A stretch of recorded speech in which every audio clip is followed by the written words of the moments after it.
Bueno, bienvenidos a un capítulo más de Roberto Alejos Podcast. Como siempre empiezo, ¿verdad? No se vale que no se quede hasta el final. Si no se ha suscrito, no se vale que no se suscriba. Y sobre todo, no se vale que no le cuente a sus amigos, a sus amigas, lo didáctico, lo interesante de este podcast que estamos tratando de contribuir un poco a la formación política. Hoy tenemos una invitada especial, de lujo, como decimos siempre, porque así es, ¿verdad? Sonia Gutiérrez. Sonia, muchas gracias, diputada, por venir. De verdad, se lo agradecemos mucho a esta charla, a tomarse una tacita de café y hablar un poco de las cosas que no se vale que estén pasando en este país, pero que están pasando, ¿verdad?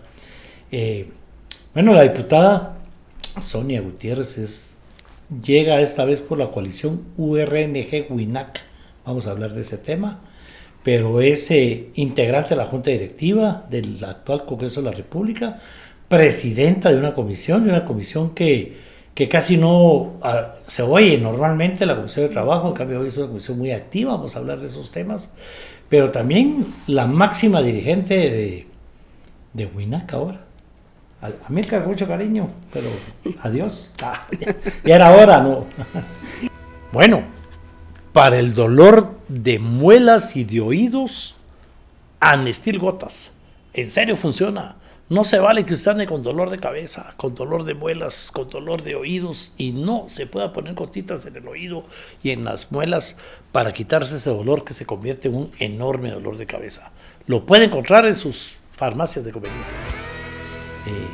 Empecemos por contar un poquito. De verdad, gracias por venir. ¿Quién es Sonia Gutiérrez? ¿Por qué para en política, Sonia? ¿Qué le hace entrar a este tema tan difícil? Pues primero, muchas gracias por la invitación, Roberto, por esta entrevista. Hemos seguido muy de cerca estas entrevistas y nos parece muy interesante que se abran estos espacios precisamente para compartir a la población guatemalteca las diferentes posturas, qué está pasando en el país, qué estamos pensando también. Buenísima la idea de que se contribuya a la formación política. Bueno, vengo de entrando a la capital, ahorita estoy, porque estuve en Cobán, Alta Verapaz, pero muy contenta de verdad de estar en este programa. Bueno, ¿quién es Sonia Gutiérrez? Pues una mujer maya, Pocomán, de Palín, Escuintla, una mujer que siempre ha soñado y sigue soñando por mejorar este país. Quizás esa fue la principal inspiración que me motivó para adentrarme a la política. Sabía que era un tema muy duro, difícil, principalmente cómo funciona en nuestro país la política tradicional. Pues tuve miedo, por supuesto, de meterme de lleno, pero también dije, puede ser una oportunidad, porque es el momento como para que también uno pueda dar a conocer sus ideas, su pensar y sobre todo materializar esas inspiraciones que nos mueven. Así que Sonia Gutiérrez es una mujer inspirada en que tengamos un país mejor. Y esa es mi razón fundamental de meterme en la política y en eso trabajo todos los días. 24/24. Sí, sí, no hay horas hábiles, ¿verdad? Ni días hábiles, inhábiles. Muy bien, pues Amílcar, yo tuve el gusto de trabajar con Amílcar, un amigo de verdad, cuando llegó con su sombrero al hemiciclo, como representante de WINAC. Es un hombre que le ha tocado duro también, ahora al Parlacén y ya, pues yo no sé si de retiro o qué, digamos, pero WINAC trató en la campaña pasada de enseñar otra cara que no era necesariamente el partido representante de los pueblos indígenas. Fue un partido con una candidatura diferente, con un papel totalmente diferente. Hoy aparece WINAC en alianza con URNG, ¿verdad? Una URNG que, si hablemoslo con franqueza, si no es por Sonia Gutiérrez, no existiera, ¿verdad? Es un partido que lamentable, tristemente, está por desaparecer, legalmente no. ¿Cuál es la situación, Sonia, de esa alianza? ¿Cómo se da?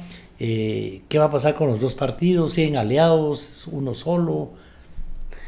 Sí, tal vez contarles que, bueno, como todos sabemos, la URNG es uno de los partidos más históricos de la izquierda que nace conjuntamente con la firma de los acuerdos de paz, y eso hay que reconocerlo y así lo vamos a seguir reconociendo.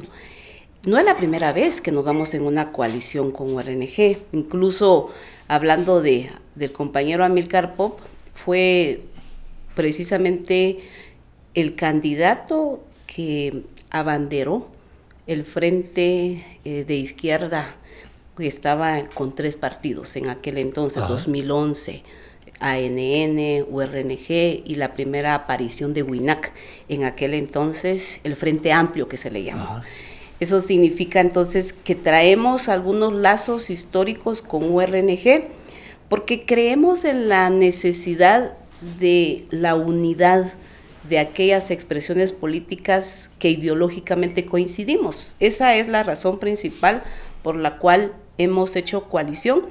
Y en esta ocasión, en este último evento electoral, lo volvimos a hacer en una coalición tanto a nivel de presidenciable como también de diputada a nivel nacional. Y resultado de esa coalición, entonces fue que pues logramos una curul, que es la que ahora yo estoy representando en el Congreso de la República. Bueno, legalmente la coalición se da o se dio en este momento durante el proceso electoral. Legalmente finalizó el día en que ya salimos electos. Eso significa que ya no tenemos un vínculo jurídico en este momento con URNG. No obstante, sí mantuvimos una postura al momento en que yo tomé el cargo de diputada en el Congreso y decidimos mantener la legalidad de la bancada WINAC-URNG, así es como nos identificamos, pero la proyección política es del movimiento político WINAC. URNG tendrá que hacer su propio proceso, ellos sabrán, de acuerdo a los resultados que tuvimos, que no fueron los más alentadores, estamos muy conscientes de ello, incluso nosotros también como WINAC hicimos una evaluación interna y sí estamos justamente en esa idea de renovar y fortalecer la estructura, el instrumento político WINAC como movimiento. URNG, repito, no tenemos ahora un vínculo legal que nos permita ni legal mantener. Ni político prácticamente. Sí, ¿verdad? Así es, ni legal ni político. Amistad, ideas similares. Cariño, aprecio y admiración que les tenemos a algunos liderazgos, eso está... Hasta ahí llegamos. Sí. El reto para URNG es sobrevivir ya que se les dio una oportunidad. Esa es la idea. Exactamente. Sonia, no habíamos vivido en este país una experiencia como la que vivimos ahora. El que pasamos 6 meses en que Bernardo Arévalo quedó de presidente, sus opositores, el lado oscuro de este país seguía gritando fraude electoral, no querían dejarlo tomar posesión. Aquí estuvimos hablando mucho del tema, lo que nosotros llamábamos aquí lo que es un intento de golpe de Estado. Nos mantuvimos firmes en eso, sobre todo nosotros como constituyentes. Eso no le permitió al presidente Arévalo y a la señora vicepresidenta, doña Karen, tener ese proceso de transición, pero además se llega al 14 con miedo, ¿verdad? Con miedo, y el miedo se convirtió en una realidad el 14. Se vivió un tema difícil, ese tema de las credenciales, tratar de obtener la junta directiva, en fin. A mí me encanta para que la gente sepa realmente qué se vivió en esos días. Compártanos un poquito esa experiencia fea, pero interesante, legalmente interesante, políticamente interesante. Sí, no, definitivamente estábamos siendo vistos por el mundo, porque Guatemala, a pesar de lo pequeño que somos geográficamente hablando, pero el mundo tenía sus ojos puestos sobre Guatemala, y no digamos el pueblo de Guatemala, estábamos enfrentando un momento crucial para el país. Yo siento que a pesar del miedo, del temor que muchos tuvimos, también nos unió, eso yo lo he dicho en muchos espacios. Creo que la crisis, la amenaza a la democracia, el intento de golpe de Estado, fue un factor que también nos unió, a pesar de nuestras grandes diferencias que tuvimos. Y el escenario perfecto precisamente fue el Congreso. El 14 de enero, en lo personal, sí, también fui testiga de ese intento de querer todavía fraguar para obstaculizar o bien obstruir la toma de posesión del presidente Arévalo, y eso lo que nos llevó es a buscar estrategias. Por un momento sí vi la situación bien difícil, bien dura, cuando la presidenta en ese momento era Shirley Rivera. Ajá. Cuando ella suspende la reunión con la excusa de que íbamos a ir a almorzar, ya eso se veía que algo va a pasar, que ya sentíamos. Y cuando ya vimos la dilatación, o sea, 1 hora, 2 horas, y esto no empezaba, o sea, ahí nos empezamos a alterar muchos diputados internamente, y vimos las reacciones, empezamos a transmitir, empezamos a denunciar, empezamos a alzar la voz, a alertar, y la gran ventaja, creo yo, que hubo es que en las calles Ajá. había gente que estaba así como que atento, tanto fuera del Congreso como también frente al Palacio o en el parque. Las cámaras estaban atentos a lo que iba a pasar, pues ahí sí las redes sociales nos ayudaron. Yo creo que eso fue lo que de alguna manera hizo que volviéramos, o sea, se sintieron forzados, obligados, estos mañosos golpistas, que era lo que querían hacer, ¿no? Entonces yo creo que ahí sí hubo una idea común Ajá. entre muchos, el respaldo, por decirlo así, del pueblo que estaba en las calles. Y el otro factor que también pasó es que había, o sea, ya el hecho de que se escuchaban rumores de que si no retomamos la plenaria, la sesión, pues aquí van a tomar el Congreso. Eso ya les dio miedo a algunos diputados, que eso creo que fue lo que hizo que también de alguna manera retrocedieran, sí. Y entonces la presidenta el lado oscuro, como le llamo yo, siempre le ha tenido miedo a la toma del Congreso, a pesar de que el Congreso es realmente muy difícil que lo tomen, pero desde que se ganaron el apodo de el mote, o como vamos a llamarle, de pacto de corruptos, aquel 14 de septiembre, morían del miedo porque tomaran el Congreso, y eso los ha hecho retroceder. Pero Sonia, sigue el intento de golpe de Estado. Yo siento que sigue la amenaza por quitar a Bernardo, sus antejuicios. El Congreso le toca vivir este temor de parte del Ejecutivo. ¿Existe ese temor aún? Desde mi punto de vista, sí. La amenaza, a mi parecer, persiste. Porque una cosa es que hayan dejado tomar posesión al presidente Arévalo, y eso fue lo que hizo que nos uniéramos en una alianza, y ese es el resultado de la junta directiva. No hubo otra cosa más alrededor de esa alianza.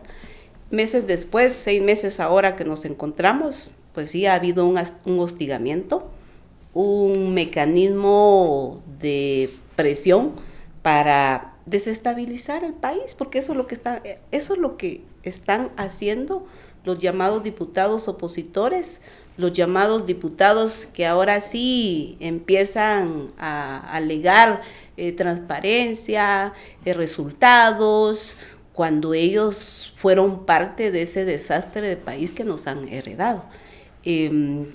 Casi 1,000 citaciones, según escuchaba, han hecho a todos los funcionarios del Ejecutivo. Mañana tenemos 3 interpelaciones ya en agenda. Sigue todo el amedrentamiento político, ataque, y lamentablemente sí se han dado algunas acciones que han permitido darle fuerza a esa oposición. El hecho de que no se haya aprobado el estado de calamidad, por ejemplo, este segundo estado de calamidad, porque hubo un primer estado de calamidad que tampoco se aprobó. de incendios. El hecho de que hayan aprobado el tema de los militares como una revancha política, o sea, sí han habido acciones por parte del Congreso. Yo no descarto el intento y la amenaza de que en algún momento dado querrán impulsar algún juicio político en contra del presidente, y lo pueden hacer, porque los votos no los vemos muy lejos. Eso es lo que estamos viendo ahorita, porque digamos, se habló en un principio de alianza, pero realmente no era una alianza ideológica, no era que la gente se sintiera aliada a la forma de pensar de Semilla, sino que era salvar la república, ¿verdad? Mantener el proceso, la democracia, nuestro sistema democrático, y entonces ahora se ve quienes realmente estaban ahí por salvar a la república y quienes de alguna manera estaban por el tema ideológico, o sea, o realmente no había nada por el tema ideológico. En el caso de Winac, este apoyo es respondiendo a los votantes, o sea, Sonia Gutiérrez apoyó ahí porque siente que sus votantes se sienten identificados con Semilla, o por salvar la república. ¿Cómo nació, digamos? Porque aquí ya vimos que Cabal, la UNE y todo están empezando a agarrar sus rumbos, algunos están empezando a regresar al lado del que querían salirse, pero en el caso de Winac es un tema ideológico. ¿Los votantes de Winac se sienten identificados con Semilla, o es simplemente el tema, no simplemente, es el gran tema de salvar la república, evitar el golpe de Estado? ¿Qué fue? Bueno, la característica, nosotros con Semilla sí hemos tenido una relación de acercamiento partidario. Incluso yo fui compañera de ellos en la 9ª legislatura, el propio presidente Arévalo fuimos compañeros, impulsamos acciones interesantes con el presidente Arévalo. Ahora, cuando era diputado, hicimos ahí un frente de anticorrupción que también intentamos iniciar algunos procesos, con Semilla algunas iniciativas de ley, muy concretamente. Por ejemplo, en los temas de mujeres, alguna legislación a favor o en pro de los derechos de las mujeres. Tuve mucha cercanía con las diputadas de Semilla, por ejemplo, la diputada Ligia, la diputada Andrea, la afinada Lucrecia Hernández Mac, que eran con quienes trabajábamos. O sea, un acercamiento con Semilla en el Congreso, puedo decir que sí lo tuvimos en la 9ª legislatura. Ahora, ya en el nivel que ahora están, como ellos partido de gobierno, porque están al frente del Ejecutivo, nosotros sí respaldamos al gobierno en la defensa de la democracia. Nunca hicimos una alianza así pública con Semilla, definitivamente que no. Lo mismo que hubo reacciones de muchos otros sectores, pueblos indígenas, juventud, urbanidad. Nuestro objetivo era defender la democracia en el país que estaba en riesgo. Respaldamos al gobierno en ese sentido. La relación que ahora tenemos con el Congreso y los diputados oficialistas, por supuesto, es lo mismo, querer apoyar el gobierno que haga un trabajo efectivo a favor de la población guatemalteca. Ganaron, tuvieron el respaldo del pueblo, ahí están los votos, pues ahora lo que les toca es trabajar, dar resultados y en esa línea. Aquello que hagan bien, como yo lo he dicho públicamente, los felicitaremos. Aquello que también veamos que perjudica a la población, pues también lo diremos, porque creo que lo que Winac se debe al pueblo, a los principios nuestros de democracia, de defender los intereses del país. En esa línea, pues nosotros coincidimos con Semilla y vamos a apoyarlos hasta donde ellos también permitan que los apoyemos. Donde se dejen, dicen los muchachos. Ajá. Sí, lamentablemente ha costado mucho también con ellos porque hemos encontrado algunas actitudes ahí de que no permiten mucha apertura, se vuelven un poquito difíciles de tratar, no muy abiertos, pero al final decimos nosotros, aquí lo que nos interesa es la gobernanza en el país. Y eso es lo que nos impulsa el hecho de que estemos trabajando con ellos. Fuera de ello, creo que hoy tenemos pues grandes desafíos, ¿no? Está en el Congreso una recomposición de fuerzas políticas. Ellos pues les ha costado mantener un liderazgo, mantener una cohesión con las bancadas. En esa línea pues creo que hay una debilidad que han estado mostrando y eso les pone en desventaja a ellos y los pone en ventaja a estos otros opositores que han ganado cancha. Que han ganado cancha y han ido ganando, han ido logrando, pues ellos sí alianzas en otro sentido. Y pues ya mencionamos, ¿verdad? Los estados de calamidad son una muestra.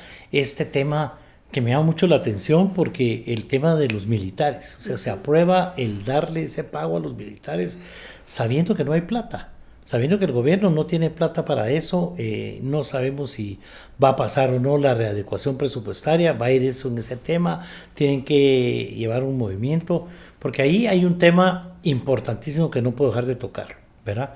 De las primeras acciones como presidenta de la Comisión de Trabajo es promover un aumento a esas sufridas clases pasivas del Estado, donde todos sabemos que hay quienes no llegan pero ni al salario mínimo, lo que reciben es realmente una miseria, después de haber trabajado tanto tiempo para el gobierno, siendo verdaderos servidores públicos. No estamos hablando de los 0.22 o 0.29, sino de quienes han prestado su servicio muchísimo tiempo, y el propio ministro de Finanzas, a quien hemos tenido aquí, llega y dice, no se puede, ¿verdad? ¿Qué podemos esperar de eso, Sonia? ¿Se va a poder? ¿Hay esperanzas para las y los jubilados del Estado? ¿Tenía razón el ministro que no había plata o se debió haber aprobado? ¿En qué está? Yo creo que el gobierno se equivocó de cómo transmitieron ellos el tema de los jubilados. No era la forma acorde de decir, es mucho pisto, así que no tenemos. Esa fue la postura, lamentablemente, del ministro cuando llega a la instancia de jefes de bloque, y eso en realidad fue bastante mal percibida por la población, principalmente la población que le dio su confianza y que lo defendió en las calles por muchísimos meses. Entonces, yo creo que ahí sí hubo una equivocación, no supieron estratégicamente y de manera pues comunicar a la población. ¿Qué hicimos después de que hubo ese error? Desde nuestro punto de vista, el Congreso no podía tomar una actitud igual al Ejecutivo. Ajá. Ahí la Junta Directiva y pues el presidente del Congreso asume el compromiso de que revisemos. Si no es viable financieramente hablando, que sí puede ser, pero necesitamos estudiar la propuesta, o sea, porque no se vale que el pueblo de Guatemala le digamos un no se puede. Si somos políticos, tenemos que buscar la forma. Ahí sí que de verdad no se vale, se creó la expectativa, la gente todavía tiene mucha credibilidad en ese tema, tiene la esperanza, yo lo oigo todos los días, ¿verdad? Ya viene el aumento, ¿verdad? Y grandes necesidades. Qué bueno saber que el Congreso no ha tirado la toalla, que Sonia no ha tirado la toalla en ese tema. Nosotros estamos con ese compromiso. Eso sí, también tenemos que ser muy responsables, digo yo, porque cualquier ley, y Roberto usted lo sabe muy bien, fue presidente del Congreso, fue diputado, o sea, cualquier ley que vamos a aprobar tiene un impacto para la población guatemalteca. O sea, yo no concibo aprobación de leyes así, express, sin dictámenes, sin estudios, sin opiniones. O sea, eso es realmente un mal mensaje para la población. Entonces lo hablamos a nivel de Junta Directiva y dijimos, estudiemos la propuesta, estudiemos las iniciativas.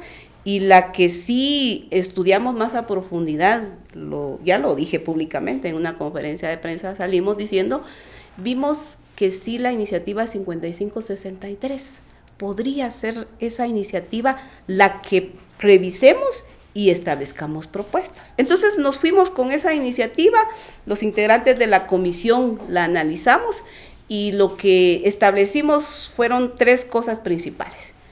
No vamos a desfinanciar el fondo de clases pasivas, porque también no podemos tocar ese fondo. Quienes han contribuido tiene que persistir, y pensamos también en los futuros que van a recibir ese beneficio. Entonces dijimos, no vamos a desfinanciar, pero sí vamos a hablar de un incremento, y establecimos un incremento de 1,600, dijimos nosotros. Y en ese sentido, 1,500, perdón. 1,000 dijimos que se pueda aprobar en este primer año, y 500 quetzales dividido en 2 en los 2 siguientes años. Entonces dijimos, eso puede ser más viable. Hemos hecho una proyección de alrededor de 1,800 millones de quetzales, es lo que puede proyectar financieramente. Eso todavía es un poco más real es más objetivo. Segundo, decíamos también establecer que no hayan jubilados menos del salario mínimo. Es que es inconcebible con el alto costo de la canasta básica que ahora tenemos y hayan jubilados y pensiones que no alcancen el salario mínimo, que según los datos que obtuvimos del Ministerio de Finanzas, alrededor de 43,000 afiliados o beneficiarios de jubilados no reciben esa cuota del salario mínimo, de 107,000 según el reporte que tuvimos. Y por último, también dijimos que se revise el estudio actuarial cada 4 años y así se va a ir evolucionando. Esa fue nuestra propuesta, que en realidad la hemos socializado con los jefes de bloque y pues yo tengo la esperanza, que la podamos quizás mejorar, pero al menos ya tenemos una base ahí puesta, que la estamos trabajando, no como originalmente, y aclaro, definitivamente no como originalmente estaba la iniciativa, pero sí con una propuesta un tanto más viable, más objetiva y políticamente hablando puede ser aprobada. Muy bien, hay una esperanza, ¿verdad? Seria en ese tema. Masculán, un preservativo de origen alemán para hacer el amor con seguridad y con tranquilidad. Lo encuentra en sus farmacias y tiendas de conveniencia. De verdad, pruébelo. Digamos, de la Comisión de Trabajo, pero más de la diputada Sonia Gutiérrez, han salido temas como las reformas al tema de la DEMI, sumamente importante, como lo que originalmente se había hecho se cambió después en el gobierno de los Patriotas y ahora se regresó al tema de la elección, ¿verdad? Sí. Sí, así, breve. Sí, bueno, hay varias cosas que hemos hecho. Yo en lo particular soy totalmente comprometida en la defensa de los derechos de las mujeres. Eso sí, hemos tratado de impulsar una agenda legislativa. Y dentro de ello, hemos escuchado la inconformidad, la preocupación de organizaciones de mujeres que lucharon en la creación de una institucionalidad tan noble y tan importante y tan necesaria en el país como lo es la Defensoría de la Mujer Indígena, que es una institución encargada y responsable de velar por la promoción y la defensa de los derechos de las mujeres indígenas. Ese es como el espíritu fundamental que fue resultado de los acuerdos de paz. ¿Y cuál era el espíritu? Que la defensora de la mujer indígena tiene que ser una mujer que tenga legitimación y respaldo social y de trayectoria, por supuesto, en materia de derechos de mujeres. El acuerdo original nace con una nómina que deben ser por parte de las organizaciones de mujeres para que alcance la legitimidad. Pero resulta que en el gobierno de Otto Pérez Molina, cuando se ausenta un par de días el presidente Otto Pérez, asume la presidenta en funciones, en ese entonces Roxana Valletti, y de un día para otro promulgan un acuerdo gubernativo en donde eliminan ese proceso de nombramiento por parte de las organizaciones. Simple y sencillamente se les ocurrió que sea una imposición y un nombramiento del presidente. Eso realmente indignó, eso hizo que las organizaciones accionaran, incluso hasta se tomaron acciones legales, acciones de amparo que se siguen ventilando hoy en día, y así continuó el proceso y lamentablemente los 2 últimos gobiernos que hubo nunca hicieron nada. Nunca hicieron absolutamente nada. Hasta ahora, con el gobierno Arévalo, en estos 6 meses fue una de las primeras acciones que lo hablamos con las organizaciones de mujeres y lo primero que le dijimos al gobierno era, si quiere usted hacer algo por las mujeres indígenas, restituya ese derecho para que haya una nómina por las organizaciones de mujeres y entonces es más legítima la representación. De los pocos temas, diputada, en que el gobierno sí accede, en que hay un logro ahí, digamos, concreto, esperamos que se dé en este tema del nuevo código, porque realmente también eso, ¿verdad? El Código Procesal Civil y Mercantil Cuando el colegio está por celebrar 60 años de vigencia, ¡pum!, no lo celebren porque aquí va este código nuevo. Vamos a tener que hacer un podcast solo sobre ese código para hablar del tema. Hay otros temas sumamente interesantes que de verdad merecen que trabajemos el tema porque no se sabe, ¿verdad? El tema de la fiscalización, ¿verdad? Andaba en Alta Verapaz antes de venir a este programa, ha estado visitando todos los departamentos. Ese tema de la fiscalización, porque ya lo dijo, todo lo que sea bueno se lo vamos a aplaudir, pero también lo malo se va a denunciar, ¿verdad? Este es un tema que hay que mantenerlo porque la gente sigue confundiendo el tema de la alianza con ser incondicionales, especialmente porque se empieza a sentir, estamos hablando de 6 meses de gobierno, se empieza a sentir ya una inconformidad con que no hay resultados o todavía hay mucho apoyo para Semilla como al principio. ¿Cuál es el sentir en el interior del país? Sí, yo que he estado recorriendo el país por lo que hemos estado trabajando en estos meses, 2 cosas principales. La primera de ellas es que estamos haciendo diálogos con los pueblos indígenas desde el organismo legislativo y esta fue una decisión que la tomamos en la Junta Directiva porque creemos que también el Congreso debe ser el espacio abierto para todas y todos. Por muchos años lo tuvimos cerrado, bloqueado, audiencias. Una primera acción que tomamos como Junta Directiva es hagamos una política de pueblos indígenas en el organismo legislativo. Los pueblos indígenas fueron quienes ahorita subieron a la palestra política defendiendo la democracia. Una deuda histórica que el Estado tiene con los pueblos indígenas no puede seguir así. Y un Congreso cerrado que no escuche sus demandas y las convierta en propuestas.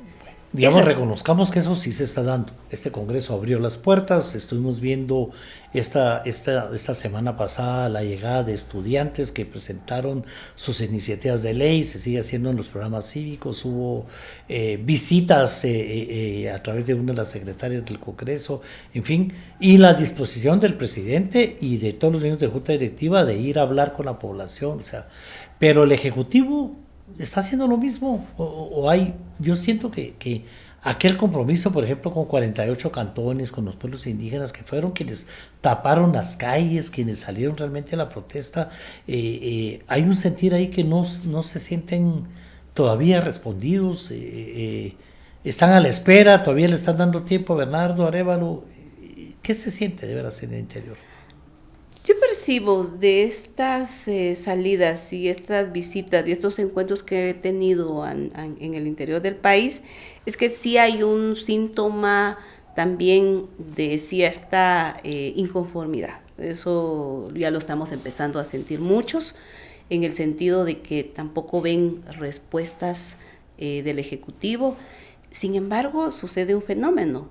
La gente, por supuesto, que comprende que este gobierno pues lleva 6 meses. He escuchado también comentarios que dicen, bueno, no le vamos a pedir que cambie en 6 meses lo que tiene que cambiar en muchísimos años, no lo hizo el gobierno anterior. O sea, todavía la gente le da el beneficio de la duda al gobierno. Ahora, ¿cuánto tiempo va a esperar? Creo que sí no van a esperar mucho tiempo también.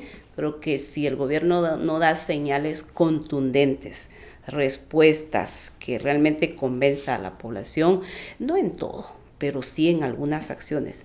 Los 2 temas principales, el tema de infraestructura vial, que es un desastre que ha habido. Está bien, yo creo que el ministro tiene las buenas intenciones de hacer bien las cosas, pero eso no tenemos el tiempo suficiente para ellos venir a limpiar todo. Tienen que actuar, tienen que darle respuesta a la población.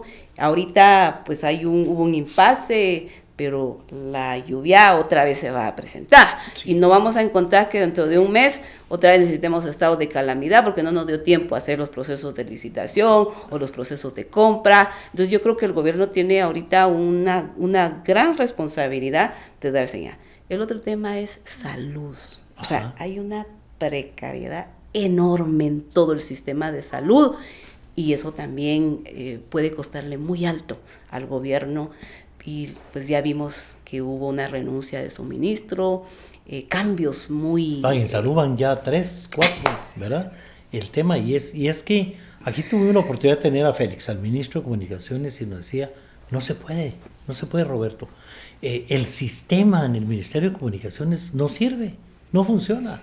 Ese ministerio que tiene comunicaciones, vivienda, infraestructura, bueno, hasta la TGW depende del Ministerio de Comunicaciones, el cable, aeronáutica civil, todo lo que es aéreo, o sea, y es un gobierno, es un ministerio, perdón, totalmente corrompido, el sistema totalmente cooptado. Si no lo dividimos, o sea, el ministro pues no empezó, ¿verdad? Le tocó llegar a suplir a la ministra anterior que salió con tantas dudas del tema, a Yasmín de la Vega, y ahora le toca a él esta tarea y está enfrentando un tema muy difícil que la población espera resultados muy pronto. Y en el caso de salud peor, ¿verdad? Porque la decisión del gobierno que todos apoyamos de la lucha contra la corrupción es un tema que lo platicamos hace poco aquí, digamos, esa lucha contra la corrupción está deteniendo la ejecución, ¿verdad? Y eso es bien difícil porque no hay medicinas, no hay, la queja es muy grande. Sin hablar del tema de la canasta básica y el aumento de los productos, que probablemente es un tema mundial al que no le entramos con prevención, ¿verdad? No, yo solo hacía mención de dos, sí. Lo de infraestructura vial y lo de salud. Los dos más importantes. Pero si vamos por cada cartera, o sea, vamos a encontrarnos que es el mismo problema que ellos están arrastrando. Por ejemplo, educación. O sea, educación estamos encontrando otra vez. Yo creo que la ministra Giraca tiene buenas intenciones, pero ahí tenemos al STEC, pues. ¿Qué van a hacer con el STEC? Porque al final de cuentas es el poder paralelo que han tenido los gobiernos. Está bien transparencia, está bien las acciones, pero vengo de Alta Verapaz y allá en la Dirección Departamental de Educación la tienen tomada. ¿Ah, sí? O sea, está afectando también el nivel de educación a la niñez. Entonces, está bien que yo sí estoy preocupada porque ese es el mensaje que tenemos. El gobierno, por un lado, de que no va a corromperse, de que todo tiene que ser transparente y que todo tiene que ser bien, y que aplaudimos lo que ellos van a hacer. Pero también hay otro sector en donde se opone y está bloqueando. Eso en educación, y lo mismo está pasando en el Congreso. O sea, tenemos que buscar un punto medio que nos permita darle soluciones, porque ahorita hay polos opuestos, claro. Y ninguno de los dos, ninguna de las dos posiciones quiere ceder. ¿Y quién es el más afectado?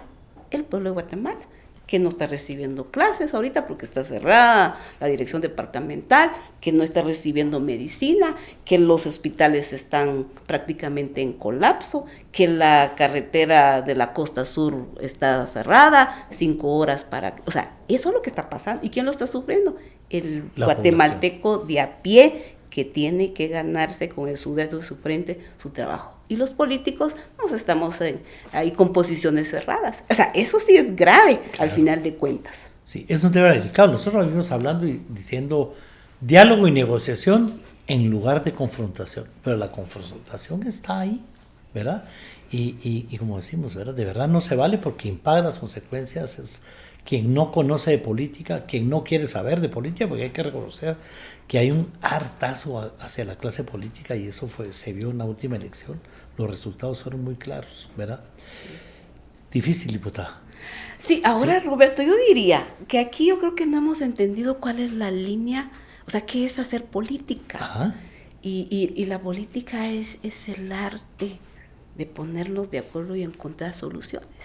O sea, si no entendemos eso como políticos que somos, entonces realmente creo que sí está, la clase política en Guatemala, sí. Creo que sí le está fallando al pueblo de Guatemala, porque no encontramos los mecanismos de respuesta y de solución. Y yo creo que ese sí es un tema que pues en este caso, usted con todo el andamiaje de experiencia, creo que también tenemos que ir conociendo y sobre todo orientando en esa línea de cómo vamos, o sea, cuál es el fin de la política.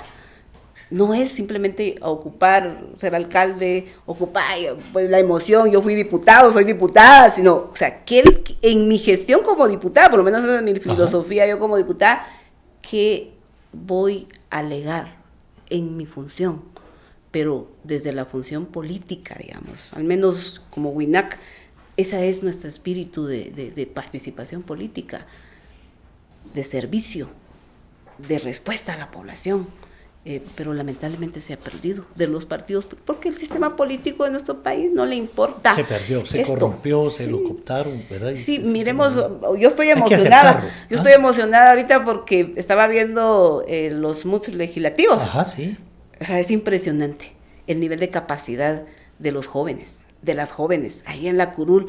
Y dice uno, ese es el Congreso que quisiéramos tener, sí, con propuestas, con ideas, con debates y con esas discusiones, pero hemos perdido ese nivel de debate. Se cambió el debate político por el insulto, por las acusaciones. Una sesión plenaria está llena de eso, de acusaciones, de insultos, de todo. No, ese debate de verdad que trajeron esos muchachos y muchachas de todas partes, realmente fue linda, ¿verdad? Yo que me creo el creador de Niñas y Niños Diputados por un Día y del programa cívico, y que pues felicité a la diputada por el tema de puertas abiertas. Esto también fue excelente y demuestra que hay materia en la generación que viene y que esta clase política pues estamos dando un mal ejemplo de ese tema, ¿verdad? No hay diálogo, no hay negociación, hay confrontación. Y en el peor de los casos, violencia. Bueno. Porque a ese extremo, digamos, llegamos. A tal grado ha llegado el Congreso a esas actuaciones que yo los defino como de pura desesperación.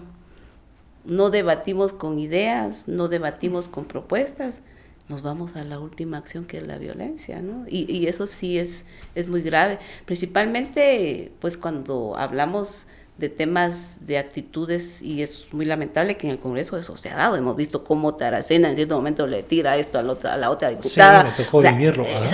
Sí. Hemos llegado a esos extremos. Bueno, hablemos hoy de Alan Rodríguez, el expresidente del Congreso, está hasta acusado por las diputadas y por un montón de gente por la forma en que se ha comportado. Es impresionante. Sí, por eso yo cuando vi esa actitud, yo no había visto los videos. Ajá. Porque después me los mostraron.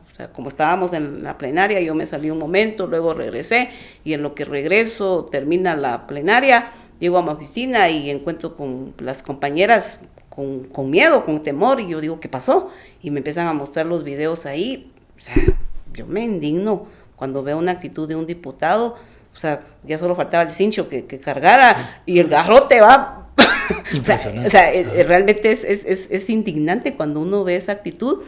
Pero repito, es la pura desesperación de que ellos ya perdieron mucha cuota de poder, ven difícil que ya no tienen los mismos incentivos que han tenido, y obviamente diputados que no nos prestamos a ese juego y a esa forma corrupta clientelar, entonces actúan de esa manera. Entonces creo que ese es el extremo que hemos llegado. Ya. La violencia en el Congreso no se puede tolerar, y por eso es que yo presenté la querella.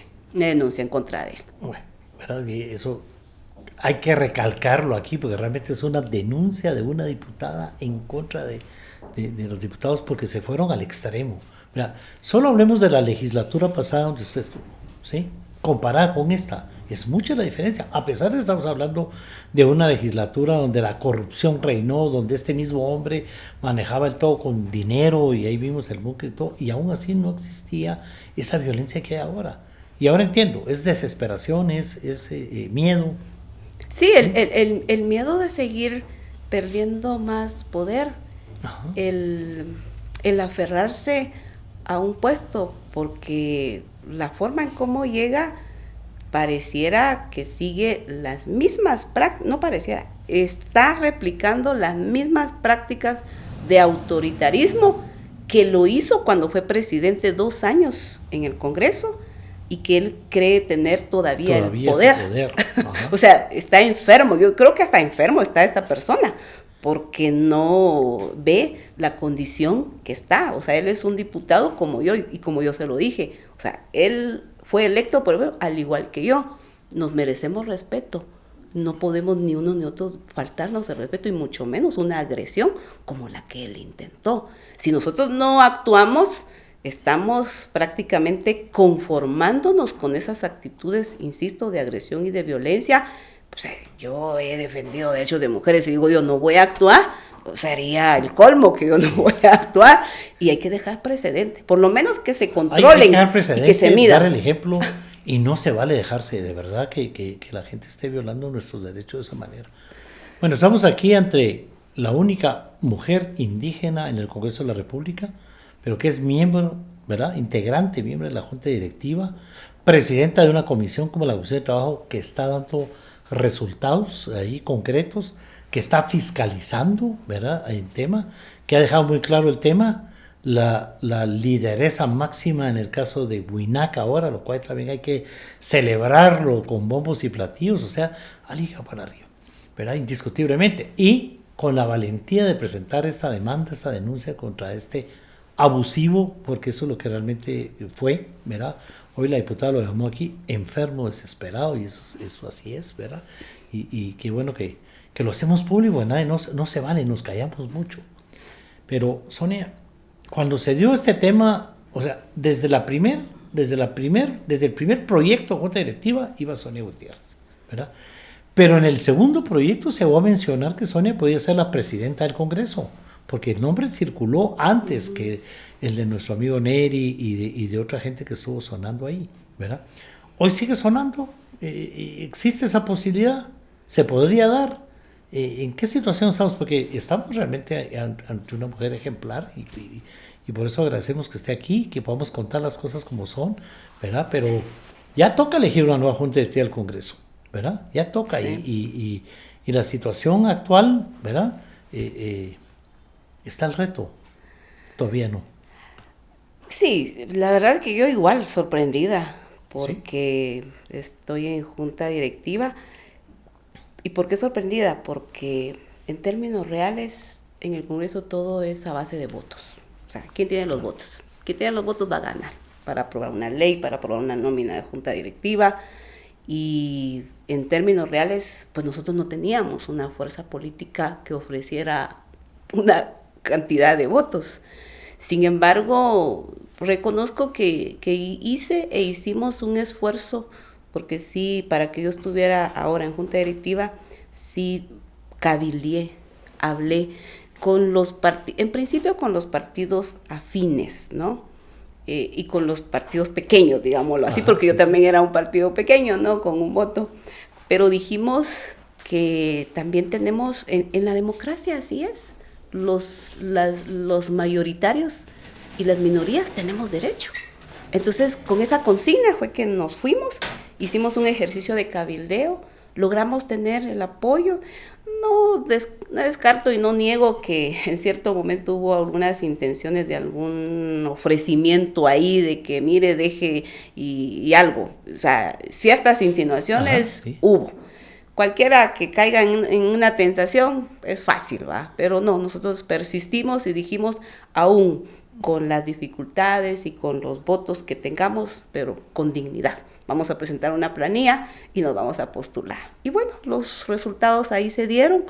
Sí hubo una intención ahí de algunos sectores de impulsarme a la presidencia después de que lamentablemente la Corte de Constitucionalidad votara esa primera junta directiva. Pero en términos reales, lo que sí digo es que creo tener la capacidad y creo tener también la experiencia. Los 4 años que estuvimos en la 9ª legislatura nos ha enseñado mucho también a esos ejercicios de diálogo, de consenso, de negociación, porque también todo eso se aprende.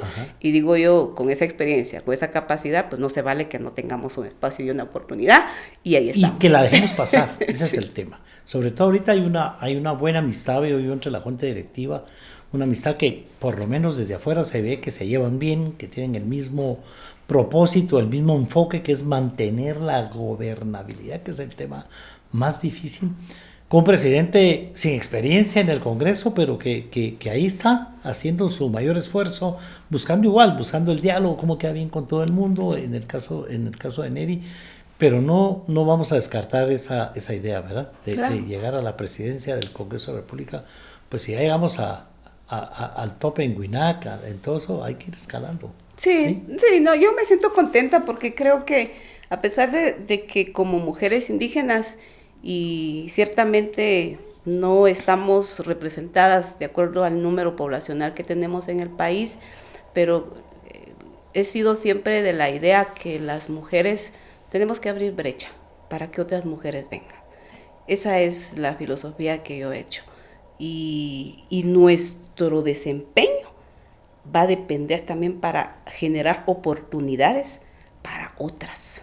Si nosotras nos desempeñamos mal, no demostramos capacidad, lo hacemos mal en nuestro ejercicio, o sea, ¿cómo vamos a abrir brecha para otras? Entonces, nuestro pensamiento es eso, de colectividad, y por eso yo todos los días me dedico a hacer bien mi trabajo, a demostrar que las mujeres y las mujeres indígenas sí somos capaces, porque sí se podemos puede. hacer. No todas las mujeres que han llegado y han abusado. Sí, y sobre todo las que hemos tenido el privilegio, pues porque lamentablemente la educación superior en Guatemala sigue siendo todavía un privilegio. Así es. Pero aquellos que hemos tenido la universidad, hemos pasado por las aulas universitarias, y sobre todo si somos de la San Carlos, pues también nuestra labor social le debemos al pueblo. El pueblo de Guatemala pagó nuestros estudios universitarios superiores, y ¿cómo se lo vamos a devolver? Con trabajo, con compromiso, y ahí estamos. Aprovechemos para hablar de eso.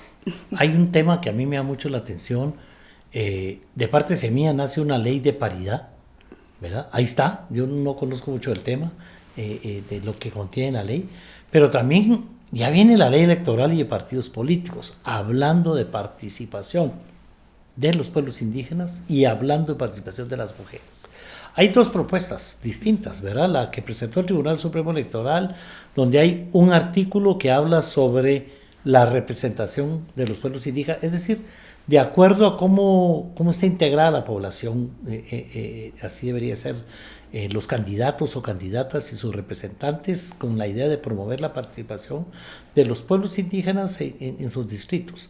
Y aparte está el artículo que habla de la paridad, ¿verdad? Alternativa, además, en cuanto a la participación de la mujer, que es un tema que sigue estando ausente. Creo que solo Venezuela, Cuba y nosotros somos los únicos que no tenemos por lo menos cuotas en ese tema. Pero también anda un artículo que une la participación de la mujer a la participación de los pueblos indígenas. ¿Cuál es la opinión de Sonia Gutiérrez en cuanto a la ley de paridad? A este tema de la paridad y la participación de los pueblos indígenas de la ley electoral, ¿en qué estamos? Definitivamente hemos apoyado mucho ese tema de la paridad. Incluso antes de que yo fuera diputada, porque vengo también de organizaciones de mujeres, ya lo veníamos planteando. Creo que fue una de mis motivaciones también para involucrarme en política, porque desde sociedad civil busquemos a los diputados, hablemos con los diputados, convencemos a los diputados. Y llega un momento en que yo dije, bueno, o sea, ¿por qué no mejor accedamos a estar ahí? Claro. No solo vamos a pedir, sino que estemos ahí y desde ahí. Y ahora que llegué a ser diputada, por supuesto, ¿cómo no vamos a apoyar? Al contrario, si desde las calles lo hemos pedido, hemos tenido un compromiso muy fuerte con ello. Yo lamenté mucho también que en la octava legislatura, creo yo, a pesar de que la Corte de Constitucionalidad haya dictaminado una cuota, el 30-70, por ejemplo, no pasó. Y no pasó porque hubo también todavía pensamientos que decían, no, la paridad, o queremos nada. Paridad o nada. Yo creo que fue un error, porque aquí también los derechos se van evolucionando. Yo creo que nos faltó tal vez un mecanismo de negociación. Por lo menos hubiéramos tenido la cuota, si no la paridad. Hoy estuviéramos pidiendo la paridad y tal vez avanzáramos. Entonces creo que ahorita viene la discusión, nuevamente está. Hay dos propuestas del Tribunal Supremo Electoral. Cuál sea la propuesta, lo que yo sí creo es que el Congreso debería de entrar a una discusión de representación en términos de cómo estamos conformados como país. Somos el 44% los pueblos indígenas. Las mujeres somos el 51% de población, 54% empadronadas. O sea, somos una mayoría. No se vale que queden fuera sectores mayoritarios en una discusión tan importante como la ley electoral de partidos políticos. Creo que será una muy buena oportunidad. Yo sí creo que la paridad, la inclusión, la alternancia y la representación de los pueblos indígenas deben ser un compromiso del Congreso y de los diputados. aunque empecemos con poco, que serían las cuotas. Seguro, si no lo pudimos hacer en el 2017, tal vez ahora en el 2024 lo podamos hacer. Es una lucha difícil entre si van juntos los dos artículos, tal vez por pelearlo juntos no se gana, porque son dos temas difíciles en el tema de los partidos políticos. Y es que las personas no entienden que si no se hace por la fuerza, porque si no se legisla, los partidos nunca lo van a hacer, porque es decirles, váyanse mucha, el 30% o la mitad se tienen que ir y abrir espacio para las mujeres, el tanto por ciento se tiene que ir para abrir espacio para que haya representatividad de los pueblos como están conformados originalmente. Va a ser una lucha difícil, ¿verdad? Pero veo va a ser una lucha difícil, pero no imposible, creo yo. Y una que no hay que dejar de dar. No, la batalla hay que seguirla haciendo en las discusiones. Ahorita en la Comisión de Asuntos Electorales será la primera batalla que tenemos que pelear para que esa comisión la dictamine favorablemente. Y luego ya será el Pleno quien tomará la decisión y la Corte, porque tendrá que ir a la Corte también, porque hay que ver una opinión. Sí, pero ya hemos avanzado, tenemos opiniones ya favorables. Muy bien, ¿verdad? Bueno, ahora ya se dan cuenta por qué está aquí de invitada. Es una mujer indígena, diputada por segunda vez, digamos su segunda legislatura, que como pudieron ver es, al igual que ese servidor, o tal vez mejor que ese servidor, sin duda lo duda, amante del diálogo y de la negociación, enemiga de la confrontación, ¿verdad? Pero tampoco fanática de que hay que apoyar a este gobierno porque sí, sino que hay que apoyar el sistema, la república y al pueblo sobre todo. Y este pueblo que sigue dando el respaldo a Semilla, pero que poco a poco, de alguna manera, se puede llegar a desesperar y eso hay que encender la luz roja, ¿verdad? ¿Algún mensaje para la población para cerrar el programa? Capítulo, no sé ni cómo llamarlo. Sí.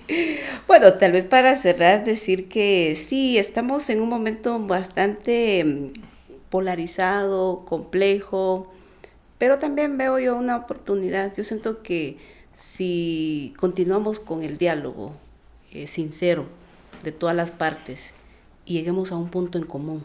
Yo decía hace unos días, ahorita estamos en el marco de la elección de nuevo magistrado de sala, de Corte Suprema, también es un tema que nos va a convocar. No vamos a poder lograr todo, las partes no vamos a lograr todo, tenemos que ceder, pero lo que vamos a irrenunciablemente es aquello que perjudique al país. Tenemos que superar esa etapa de corrupción, eso sé que le ha hecho mucho daño al país, y eso tiene que superarse, pero cuando hay políticos también que nos pongamos de acuerdo. Y hay un compromiso con el país. Yo insisto, el gobierno llegó por el respaldo del pueblo, los diputados estamos ahí porque la población confió en nosotros, pero no se vale que cada quien esté peleando con su objetivo, sus privilegios, y estemos prácticamente descuidando a la población guatemalteca. Entonces, en medio de la crisis, se puede haber una oportunidad si hay madurez política y si hay un objetivo en común de sacar adelante a Guatemala, que ese es nuestro principal objetivo, debe ser. Y muchas gracias por la invitación. Sonia, diputada Sonia Gutiérrez, ¿verdad? Sonia, realmente muchas gracias por haber aceptado venir a esta charla, a tomarnos un cafecito, ¿verdad? Y bueno, si usted se sintió ofendido, ¿verdad? Si alguien se sintió ofendido, acuérdense, una taza de café todo lo arregla, ¿verdad? Cualquiera que se haya sentido ofendido. Aún no contamos qué café tomo, pero ya pronto, ¿verdad? Gracias, nos vemos hasta el próximo capítulo.